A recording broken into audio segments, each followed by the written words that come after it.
একবার দুই পথিক পথ চলতে চলতে ক্লান্ত হয়ে পড়ল। তাদের ক্ষুধাও লেগেছিল ভীষণ। খাওয়া দাওয়া করার জন্য দুজন মিলে একটা সুবিধাজনক জায়গায় গিয়ে বসল। এরপর পুটলি থেকে বের করে নিল যার যার খাবার। একজনের রয়েছে 5টি রুটি, অন্যজনের 3টি। তারা যখন খাওয়ার জন্য তৈরি হলো, তখন সেখানে এসে হাজির হলো এক মুসাফির। তার বেশভূষা একদম সাদাসিধে। সে বলল, ভাই, আমি অভুক্ত, খুব ক্ষুধা লেগেছে, আমার কাছে কোনো খাবার নেই, তোমরা আমাকে কিছু খাবার দাও। প্রতীক দুজন মুখ চাওয়াচুই করলো। মনে মনে ভাবল, তারা দুজন খাবে আর একজন মুসাফির না খেয়ে থাকবে, এ কেমন কথা। তারা মুসাফিরকে তাদের সঙ্গে খেতে বসার অনুরোধ করল।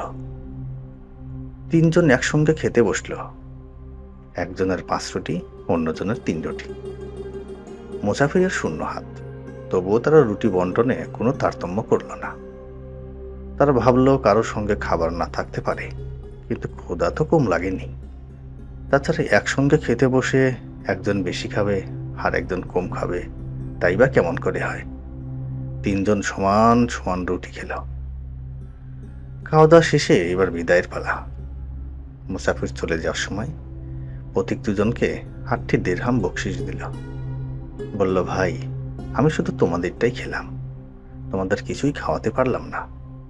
এই নাও 8টি দিরহাম, তোমরা দুজনে ভাগাভাগি করে নাও। মুসাফির চলে গেল, কিন্তু সমস্যা বাঁধল দিরহাম ভাগাভাগি করা নিয়ে।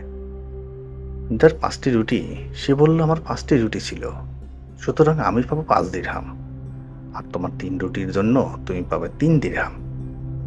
কিন্তু 3 রুটিওয়ালা এ হিসাব মানতে রাজি হলো না। সে বলল, না, আমি তোমার হিসাবে রাজি নাই, আমরা দুজন খেয়েছি সমান সমান, সুতরাং তুমি পাবে 4 দিরহাম। প্রথম জন বলল, তা কি করে হয়, তুমি 3 রুটির জন্য 4 দিরহাম পাবে, আর আমি 5 রুটির জন্য 4 দিরহাম পাবো, এটা কোনো আইনের কথা হলো। এ নিয়ে দুজনের মধ্যে বেঁধে গেল তর্ক। কারো কথায় কেউ রাজি নয়। কিছুতেই তারা মীমাংসায় আসতে পারছে না। অবশেষে একজন বলল, শোনো, এভাবে বিবাদ করে কোনো লাভ নেই, চলো আমরা আমিরুল মুমিনিন হযরত আলীর কাছে যাই, তিনি যে বিচার করবেন তাই আমরা মেনে নেব। এরপর দুজন মিলে গেলেন হযরত আলীর কাছে। তারা সব কথা খুলে বলে ন্যায় বিচারের জন্য ফরিয়াদ জানাল। হযরত আলী মনোযোগ দিয়ে তাদের কথা শুনলেন।